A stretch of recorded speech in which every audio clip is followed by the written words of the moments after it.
تارة السبناخ وما أدراك ما تارة السبناخ. عادة تلقى البات بتاعها تتباع حاضرة، ما احنا باش نعملوها مع بعضنا هوني. والمكونات بتاعها هوني باش نطلب تقريبا بتاع 400 جرام ورق سبناخ، خاطر باللي باش تكثر هو باش يذبل بعد، يعني باش تسحق كونتيتي. نظفناه مغسلناه، ما تنحيش العرق بتاعه، السبناخ راهو يذبل وما عنده حتى مشكل في الموضوع هذايا. يعني الناس اللي تنظف وتعب في روح هذا زيد راهو بعد كله منفعة.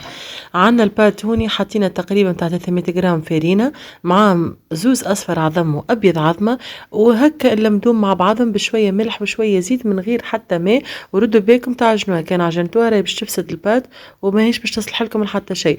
وبالنسبة لهوني عنا ريكوتا بالثوم كيما تحبوا، على شوية جبونات، عنا كات فروماج، عنا ريكوتا وعنا الحليب وعنا الزبدة هذيك باش نقليو فيها البصل والسبناخ. اساس التارت بتاع السبناخ انه البصل معاها يتقلى في شوية زيت وشوية زبدة، وبعد نحط السبناخ يذبل في عقله. هوني حاطين ال شوية زيت مع مغرفتين كبار زبدة ومع متاع بصلتين باهيين بصل. راهو لازم الريسيت هذه ثم ناس ما تعملش البصل، اما راهو آلة تراديسيونيل في البلدان الأصلية لتارت السبناخ. راهو البصل يبدا هكا كجوان حطير ويذبلوا مع بعضهم مع السبناخ، تجيك حاجة روعة مع مطعم الزبدة، يجي حاجة أخرى. واللي يصمتوه في الماء راهي ما هيش فكرة، وأنا نعطيكم طريقتي وأنتم حرين. عنا البات فردناها هوني وبالبيع بالقلقال، شوفوا الخشن بتاعها كما وريتكم. نشدوا المول بتاعنا ونحطوا البات ونحاولوا ننزلوا على الاطراف باش تعطي الشكل المزيان بتاع التارت اللي قاعده تتباع في سي ديجا في السوق.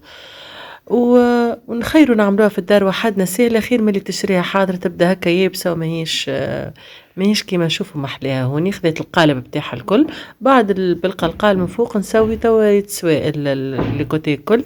عندنا هوني الفرomage، عندنا ريكوتا بالثوم، وعندنا ريكوتا وحدها، وحط اي نوع جبونات انت تحبوا. عنا هوني توي كذبل السبناخ والبصل تو باش نفرشوا. ما تنساوش هذه راهي كانت في الفور سي طابت دومي كويسون، معناتها نص طياب.